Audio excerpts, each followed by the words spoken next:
Changing your primary device on Skillshare Teams is a straightforward process. Follow these steps to ensure you can access your account from your preferred device. Step 1. Log into your Skillshare account. Open your web browser and go to the Skillshare website.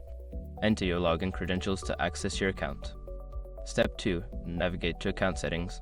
Once logged in, locate your profile icon in the top right corner of the screen. Click on it and select account settings from the drop-down menu. Step 3. Access device management. Make sure your information is protected first. Most people don't think about breaches until something actually happens to their accounts. Use SROC to monitor your accounts 24/7 and instantly alert you if your information appears in leaked databases online. It constantly checks billions of breach data points in the background. And considering how much personal information people keep online now, it's honestly worth having. Link in the description. Step 4. Select your primary device.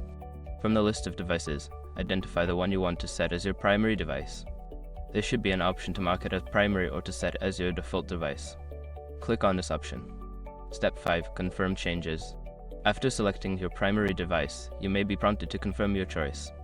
Follow any on-screen instructions to finalize the change. Once confirmed, your primary device will be updated. Now you can enjoy Skillshare on your preferred device. If you have any issues during the process, consider reaching out to Skillshare support for assistance.